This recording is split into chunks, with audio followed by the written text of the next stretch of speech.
এর নাম শয়তান। ইন্নাহু লাকুম আদুউম মুবিন। আল্লাহ বলেছেন এ হলো শয়তান, তোমাদের প্রকাশ্য শত্রু। আজকের শত্রুই তো আমার মিত্র হয়ে গেছে, বন্ধু হয়ে গেছে।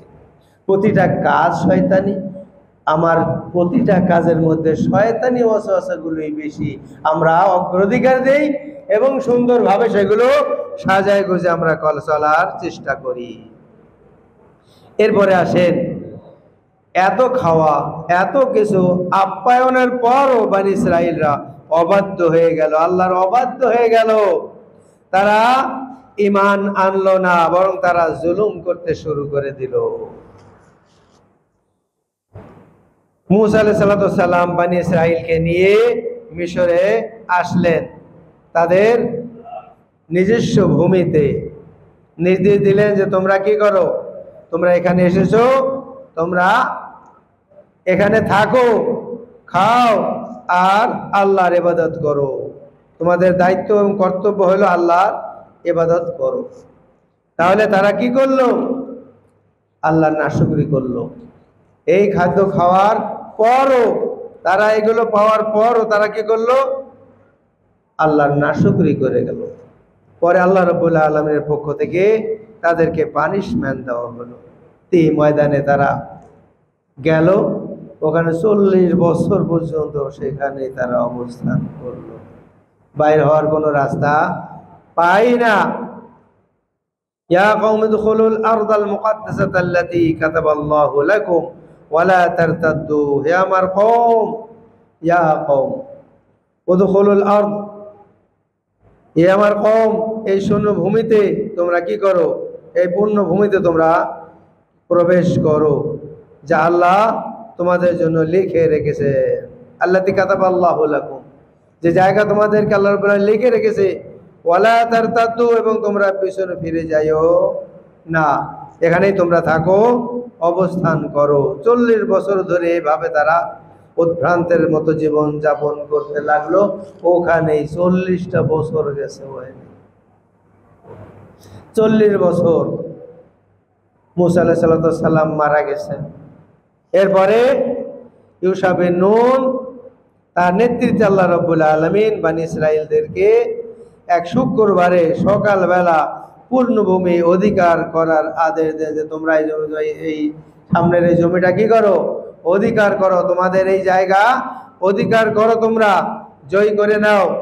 ওই দিন সূর্য অস্তের সময় কিছুটা বিলম্ব হয়ে গেল, যাতে করে শুক্রবারের দিন জয় লাভ করতে পারে, জয় লাভ করতে পারে। আল্লাহ রাব্বুল আলামিন কি করলেন? শুক্রবারের দিনটা একটু বিলম্ব করে দিলেন। হয়তো এখন ডুববে, কিছু পরে ডুবাই দিলেন সূর্য। আল্লাহু আকবার। আল্লাহর ক্ষমতা দেখেন। এই যে সূর্য কার অর্ডারে চলে?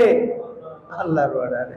আমরা না চললেও ইউসাব্বিহু লিল্লাহি মা ফিস সামাওয়াতি ওয়া মা ফিল আরদ, আসমান এবং জমিনে যা কিছু আছে সব কিছু আল্লাহর তাসবিহ তাহলিল করে। এই যে গাছগুলো রয়েছে আল্লাহর তাসবিহ তাহলিল করে, মাছগুলো রয়েছে আল্লাহর তাসবিহ তাহলিল করে। যা আছে ইউসাব্বিহু লিল্লাহি মা ফিস সামাওয়াতি ওয়াল আরদ বলা হয়েছে। যা কিছু আছে, এখানে কোনো দেওয়া হয় নাই যে এরা এরা এরা এরা না, যা আছে সবই আল্লাহর প্রশংসা করে। এখানে বলা হয়েছে যে সূর্যটা একটু অস্ত যাইতে বিলম্ব করে দেওয়া হলো, যাতে করে শুক্রবারের দিনের ভিতরে ওটা কি হয়, তাদের অধিকারে এসে যায়, তারা এটা ফাতাহা করতে পারে।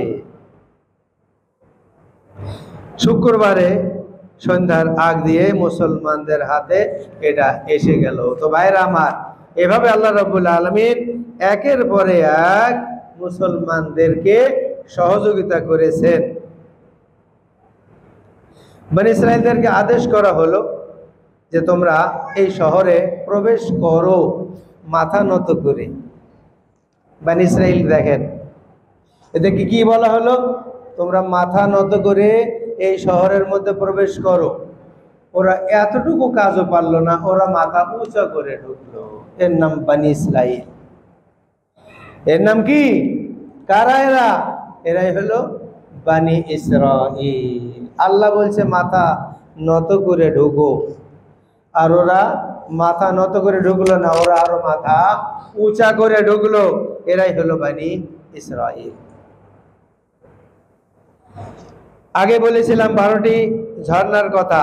বনি ইসরাইলকে 12টি পানির ঝর্ণা প্রদান করা হয়েছিল, প্রত্যেক গোত্রের জন্য একটা করে, যাতে গন্ডগোল ফিতনা ফাসাদ না হয়। তোমাদের এটা, তোমাদের এটা, তোমাদের এটা, 12টা গোত্র, 12টা পানির ঝর্ণা আলাদা আলাদা করে আল্লাহ রাব্বুল আলামিন দিয়ে দিয়েছিলেন। কারণ কি, ওই যে আগে বলা হয়েছে মান এবং সালওয়া তোমরা খাও এবং পানি পান করো, এটাই হলো তোমাদের দায়িত্ব। আর আল্লাহ রাব্বুল আলামিন তোমাদেরকে এই সুবর্ণ সুযোগ দিয়েছেন, মাশাআল্লাহ। এবার তারা কি করলো?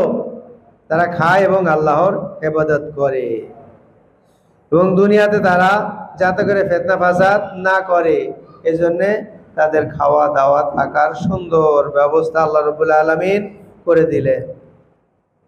যদি তারা অবাধ্য হতো তবে তাদের নিকট থেকে নিয়ামত ছিনিয়ে নেওয়া হতো। তাদেরকে কি বলা হলো? যে তোমরা কি করো? আমার নাশুকরি করো, তাহলে তোমাদের কাছ থেকে তোমাদের যে নিয়ামত আল্লাহ রাব্বুল আলামিন দিয়েছেন বা আমি দিয়েছি, এটা কেড়ে নেওয়া হবে, তোমাদের নিয়ামত আর দেওয়া হবে না। কিন্তু শেষ পর্যন্ত তারা দেখলো যে জান্নাতি খাওয়ার উপরেও তারা ধৈর্য ধারণ করে খাইতে পারলো না। আল্লাহ বলছেন ওয়াকাল্লাহ তাআলা ওয়াইজ কুলতুম ইয়া মূসা লান নাসবিরা আলা তুআমি ওয়াহিদ ফাদউ লানা রাব্বাকা ইখরিজ লানা মিম্মা তুনবিতুল আরদু মিন বাকলিহা ওয়া কিসাইহা ওয়া ফুমিহা ওয়া আদাসিহা ওয়া বাসলিহা قال تستبدلون الذي هو أدنى بالذي هو خير اهبطوا مصر فإن لكم ما سألتم। যখন তোমরা বলেছিলে হে মূসা আমরা এক প্রকারের খাদ্যে ধৈর্য ধারণ করতে পারছি না, এই যে মান আর সালওয়া, মান আর সালওয়া, দিন যায় রাত যায় মাস যায়, দিন যায় রাত যায় মাস যায়, এই খাইয়ে খাইয়ে খাইয়ে আর কত আমরা এই যে খাবো, এ তো আর খাইয়ে থাকতে পারতেছি না। তুমি আমাদের জন্য তোমার রবের কাছে প্রার্থনা করো, দোয়া করো তোমার রবের কাছে, তিনি যেন আমাদেরকে ভূমি থেকে যা উৎপন্ন হয়, তার মানে এরা আগে ছিল চাষি, কৃষক ছিল, এরা উৎপন্ন করতো ক্ষেত খামার থেকে, সেই ইতিহাস এদের মনে আছে। কি কি হইতো না হয়তো এদের মনে আছে, সেই ইতিহাস এখন মনে উঠতেছে। যা উৎপন্ন হয় তা হতে, অর্থাৎ শাক সবজি, তারপরে কাকুড়, গম, তারপরে মসুর এবং পেঁয়াজ উৎপন্ন করে, এগুলো হয় কিনা দেখো, যা জমিনে হয় এগুলো আমাদের খাদ্য হিসাবে দেয় কিনা। তোমরা কি তার সঙ্গে যা নিকৃষ্ট তার বিনিময়ে তোমরা এটাকে পাল্টিয়ে নিতে চাচ্ছ? দিতেছে আল্লাহ উৎকৃষ্টটা আর আমরা খাইতেছি নিকৃষ্টটা। আসলটা হয়ে গেছে এখন নকল, আর নকলটা হয়ে গেছে আসল। এখন বাজারে যে সমস্ত খাদ্য আমরা খাইতেছি, যে কোনটা আসল আর কোনটা নকল, কি যে খাইতেছে আল্লাহ ছাড়া কেউ জানে না। ডিম তৈরি হচ্ছে মেশিনে, তারপরে চিনি তৈরি হচ্ছে মেশিনে, তো সব তো মেশিনেই হইতেছে। এই খেয়ে সুস্থ থাকা যাবে না। এই যে জান্নাতি খাওয়া দাওয়া হলো, বলে এগুলো ভালো লাগতেছে, তোর রবের কাছে দোয়া করো জমিন থেকে যা উৎপন্ন হয় এগুলো আমাদের দেয় কিনা দেখো, খেয়ে দেবো। আল্লাহ বলছেন উত্তমের পরিবর্তে তোমরা অধমটাই তোমরা পরিবর্তন করে নিতে চাচ্ছ। আল্লাহ আশ্চর্য হয়ে গেল, আমরা এদেরকে সুন্দর কিছু খাওয়ার ব্যবস্থা করতেছি আর খাদ্য দিচ্ছি, আর এরা যাচ্ছে যে না, জমিনে যা হয় পেঁয়াজ রসুন এই সেই, মুসুর ডাল, কাকড় মাকড় এই সেই, তারপরে গম ইত্যাদি ইত্যাদি, এইগুলা পাওয়া যায় কিনা। হ্যাঁ, পেঁয়াজ খাইয়া মসজিদে আসতে আল্লাহ রাসূল নিষেধ করেছেন, এরা চাইতেছে পেঁয়াজ, বাসাল মানে পেঁয়াজ, তাহলে পেঁয়াজ খাবো, রসুন খাবো। হ্যাঁ, পেঁয়াজ এমন একটা খাদ্য, এর রান্না না করে খাওয়া আর ওই কাঁচা অবস্থায় খেয়ে মসজিদে আসা নিষেধ করেছে আল্লাহ রাসূল। কারণ মসজিদে ফেরেশতারা থাকেন, তাদের কষ্ট হয়, তাহলে নিঃসন্দেহে এই কষ্টের কারণে পেঁয়াজ যদিও হালাল, হালাল খাদ্যটা খেয়ে মসজিদে আসা নিষেধ করেছেন আল্লাহ রাসূল। তাহলে আপনি আমি যদি হারাম খেয়ে মসজিদে ঢুকি, কাজটা ভালো হবে ভাই? জোরে গান ভালো হবে না।